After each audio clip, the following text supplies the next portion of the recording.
Histoire et théorie urbaine, la cité-jardin. Prenons un peu le temps de connaître, de voir un peu qui sont les précurseurs de ces cités-jardins. Nous avons, ces précurseurs sont en même temps des précurseurs de la notion de ville nouvelle. Alors nous avons tout d'abord Howard, celui qui a eu l'idée, qui a pensé, qui a réfléchi à la manière de faire les cités-jardins. Et puis nous avons le groupe d'architectes qui ont concrétisé cette idée, qui sont Unwin et Parker. Sur la photo des deux architectes, Parker est à gauche, Unwin est à droite. Le contexte, on va essayer de voir dans quel contexte, dans quel cadre, dans quel environnement est apparue cette idée. Premièrement, Londres au XIXe siècle est une ville qui s'accroît rapidement. Et son principal souci, c'est non seulement la démographie, mais aussi l'étalement en termes de surface. Et qui pose souvent, avant les autres villes européennes, les problèmes d'eux. Pourquoi avant les autres villes européennes? Parce que c'est l'une des premières villes, ou c'est la première ville qui a vécu la révolution industrielle. La révolution industrielle a commencé par l'Angleterre, par Londres. Donc quels sont les problèmes que vit Londres avant les autres? Concentration des populations, donc la migration, l'exode rural, saturation de la ville, étalement incontrôlé dans tous les sens, insalubrité de nombre important de quartiers. Donc Londres est une ville qui s'étale dans tous les sens, de manière exponentielle, avec un flux d'arrivants important, et c'est l'une des villes les plus étalées d'Europe. Les principales préoccupations de l'époque, c'est comment organiser la ville et quelles solutions à l'étalement urbain rapide et dense. C'était ça les problématiques que se posaient les urbanistes, les autorités locales. Comment peut-on arrêter l'étalement ou le maîtriser ou l'organiser et le cadrer? Parlons tout d'abord de Nguyen, il est vrai que vous allez voir dans la présentation qu'il y a un binôme qui s'appelle Parker et Nguyen, mais si on devait parler de l'un des deux, on doit parler de Nguyen.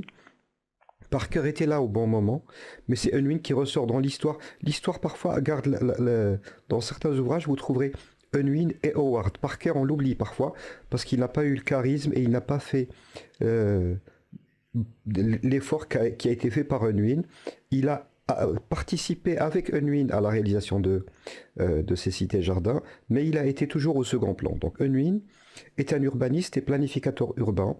Il est diplômé de la prestigieuse université d'Oxford et il a été influencé par John Ruskin et William Morris. En Angleterre, William Morris et John Ruskin sont des gens qui auraient peut-être pu, à la place de Cerda carrément, inventer la notion d'urbanisme, mais ils ne sont pas allés jusqu'à la création de cette discipline. Ils y ont beaucoup pensé. C'est peut-être ceux qui ont le plus pensé à la discipline urbanisme avant qu'elle n'existe. Mais ils ne l'ont pas concrétisé comme ça a été fait par Cerda. L'étude pratique des plans de ville, c'est son livre. Introduction à l'art de dessiner les plans d'aménagement et d'extension, qui est paru en 1909.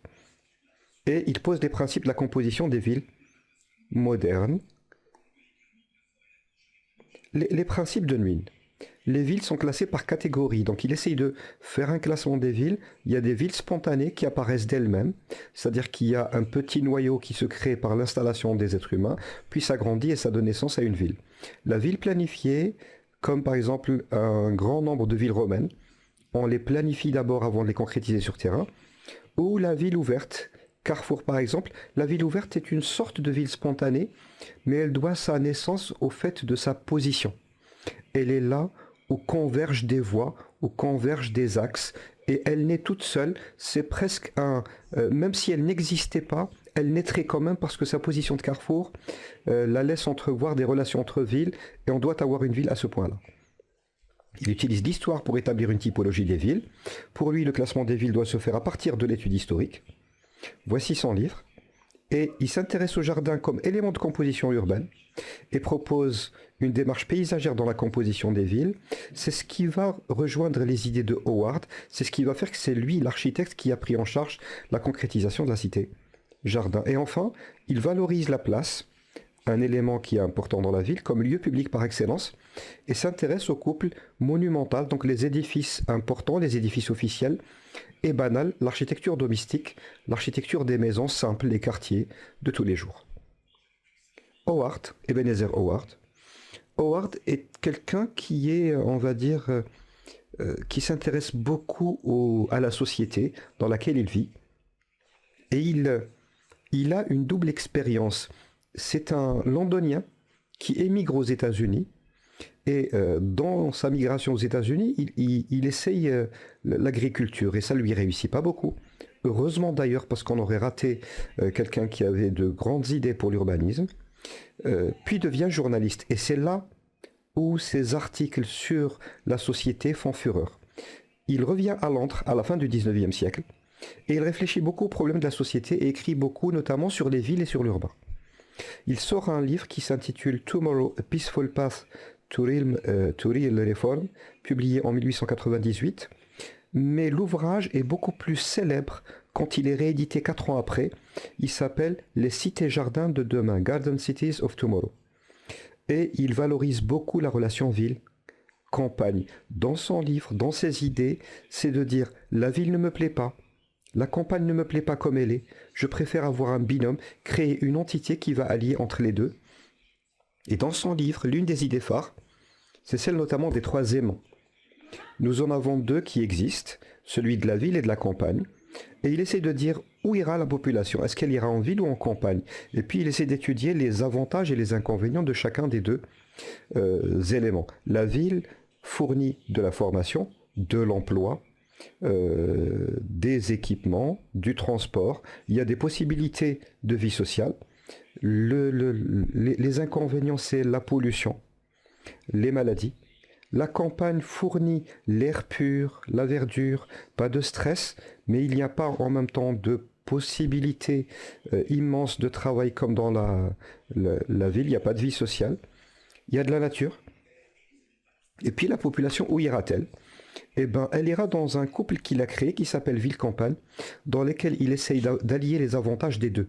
Donc avoir de la formation, avoir des potentialités de travail, mais en même temps avoir de l'air pur, de la verdure, etc. Comment cela se concrétise? Eh bien, par une idée, il dit il devrait y avoir un nouveau type de ville qui s'appelle la cité-jardin, la ville paysage. La cité-jardin, elle allie la cité et le jardin et la verdure. Située en périphérie des villes, donc ce sont des villes, ce ne sont pas des quartiers, ce sont carrément des villes en périphérie des villes, avec une taille limitée parce que pour lui, la dimension humaine est importante. Si ça dépasse une certaine taille, on n'a plus de dimension humaine, et un ancrage dans la nature.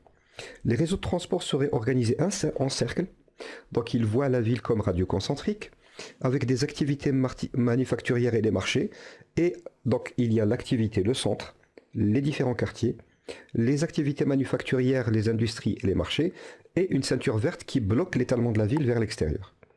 D'un point de vue démographique, il pense même à une taille limite en termes de nombre d'habitants, qui ne devrait pas compter plus de 30 000 habitants, afin que chaque foyer puisse avoir une maison entourée de jardins et garder une dimension, une taille humaine pour la ville.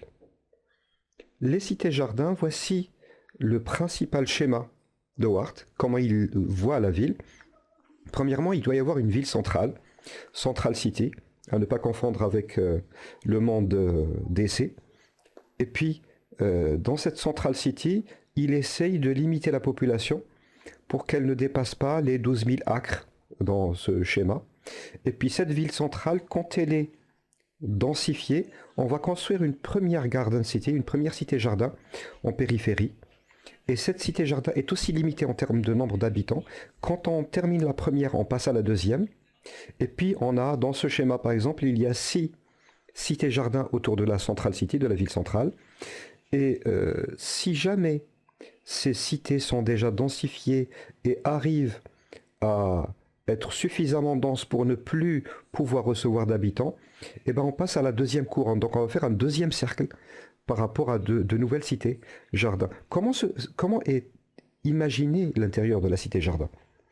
Il est imaginé avec en forme radiocentrique, et le centre, c'est un jardin, c'est une place publique.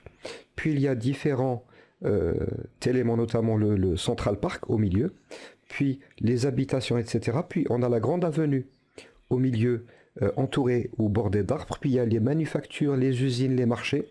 Puis il y a d'autres résidences et à la fin on a une ceinture verte et on n'est pas autorisé à construire au-delà de la ceinture verte. La démarche de Howard, c'est premièrement alternative à la ville existence, ou existante, ou à la ville du passé. C'est une nouvelle manière de voir la ville. Deuxièmement, l'ensemble unitaire des bâtiments. Il ne voit pas la ville comme quelque chose d'hétérogène. Il essaie d'avoir une certaine homogénéité. Pour lui, l'homogénéité crée une certaine stabilité. Et enfin, les espaces de la centralité qui doivent être aménagés, liés à la verdure, à la campagne. Unwin, Parker et Howard, les idées de Howard, notamment son livre, attirent les financeurs et il peut ainsi acquérir le terrain de son prototype de cité-jardin en 1903. La cité-jardin numéro 1 qui a été construite s'appelle Letchworth, au nord de Londres. Le projet est financé par la First Garden City Limited. C'est une compagnie qui a été créée pour l'occasion et qui est chargée de la réaliser, c'est les architectes Parker et Unwin qui sont chargés de faire les plans. Voici la ville de Letchworth. On voit bien que le plan, parce que la réalité quand un architecte dessine un plan, il est face à la réalité du terrain, ça veut dire que le terrain n'est pas plat. Il y a des éléments de topographie, des cours d'eau, des collines, etc. Donc la ville ne sera jamais aussi circulaire. Voici quelques images de la ville de Letchworth. Donc la place du centre-ville, un parc à la périphérie, des habitations, un parc, encore un quartier résidentiel, des habitations, et puis quelques bâtiments officiels du centre-ville. Et on voit bien que la notion de verdure a été très importante dans la réalisation de cette cité. Il y a eu une seconde cité-jardin, conçue selon les mêmes principes, entre 1905 et 1907 par Parker et Unwin, dans le faubourg londonien de Hampstead. Et c'est la deuxième qui a exercé une fascination telle sur les personnes de l'époque que les législateurs rédigeant le Housing and Town Planning Act en 1909 et puis en 1919 vinrent à suggérer quoi ? Tout bêtement, tout simplement, l'adoption du modèle de Garden City pour la construction du logement social. Dorénavant, au Royaume-Uni, le logement social sera basé sur le modèle de la cité-jardin parce qu'elle avait eu un tel impact sur les gens qu'elle avait beaucoup plu. La cité-jardin de Hampstead, voici quelques images des maisons. Et c'est celle-là qui a, Letchworth d'abord puis Hampstead, ont eu une fascination importante. Quels sont les apports de Howard et de Unwin? Premièrement, ils sont précurseurs de la notion de cité-jardin et de ville nouvelle, parce que la cité-jardin, c'est de faire une ville. Lorsque la ville centrale est suffisamment étalée et qu'on ne peut plus la densifier plus, eh ben on va chercher aux alentours des sites pour mettre en place des cités-jardins. Ça a inspiré aussi la notion de ville nouvelle. On va créer des villes nouvelles autour de la ville centrale pour limiter l'expansion de la ville centrale. Précurseur de la composition urbaine moderne qui allie paysagisme. Idée de la relation ville-nature, donc le paysagisme, c'est peut-être les premiers paysagistes. Visionnaires, ils entrevoient l'évolution urbaine comme inédite et ne reproduisant pas systématiquement le passé. Cette idée, ils ne l'ont prise du passé, c'est une nouvelle idée qui a été faite. Valeur de l'échelle humaine dans la taille des regroupements humains. Ils étaient beaucoup trop centrés sur la valeur de la dimension humaine et à ne pas dépasser une certaine taille. Et enfin, c'est une alternative sérieuse à l'étalement urbain en tache d'huile, parce qu'il n'y a que l'étalement en tache d'huile et eux ont pensé à une autre manière de faire de l'extension de ville. Voilà, et merci pour votre attention.